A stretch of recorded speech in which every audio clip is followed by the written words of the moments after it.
Before I talk about the heart's conduction system, I want to point out some new terminology. Don't let it stop you in your reading. You can figure out what each word means. For example, interatrial septum. Interatrial means between the atria. A septum is merely a wall. We have a septum between the two sides of our nose. So a septum's wall, interatrial septum, is the wall between the two atria. Here would be an interventricular septum. Here is an opening, often called an orifice, and this orifice is between the atria and the ventricles, so it would be an atrioventricular orifice or AV orifice. Now here we have an AV node, so that's different, that's important in the heart's conduction system. At these orifices will be the valves.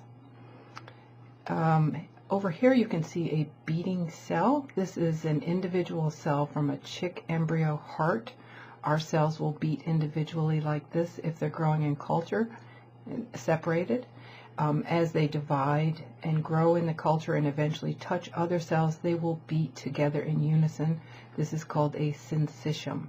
And the syncytium is very important in coordinating the beat of the heart. We will be looking at the heart's conduction system, and that conduction system follows this yellow path here. Here we can see the heart's conduction system. It begins up here, travels through the atria, and then travels through the ventricles. So what happens is both atria contract at the same time, and then both ventricles contract at the same time.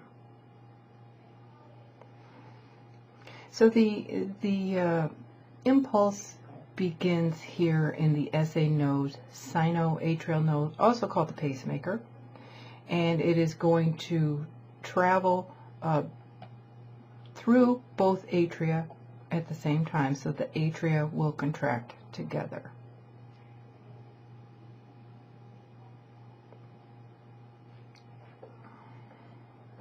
From the atria, from the SA node, the impulse will travel to the AV node, and from the AV node, and remember that AV node is located in the AV septum, or atrioventricular septum, and from there it's going to travel down here to the septum between the two ventricles.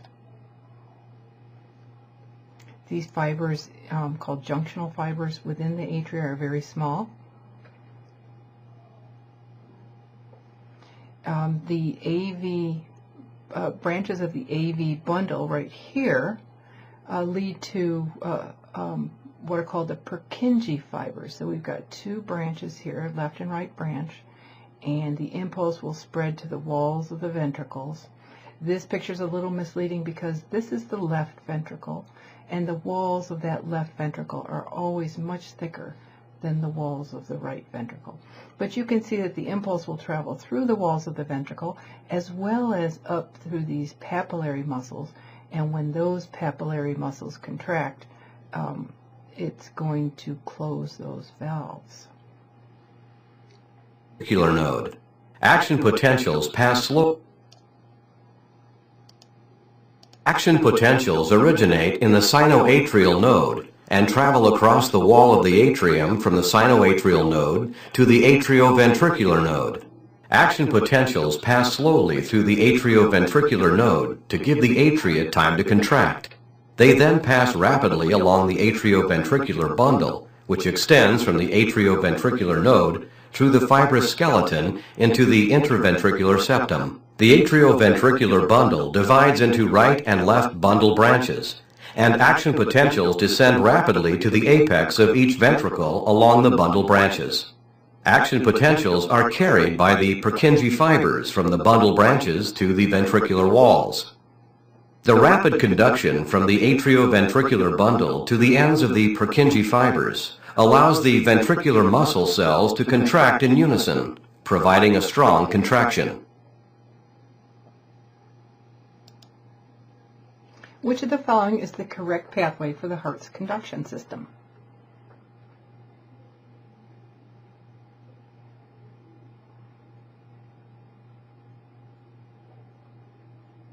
The correct answer is A. SA node, AV node, bundle branches, Purkinje fibers.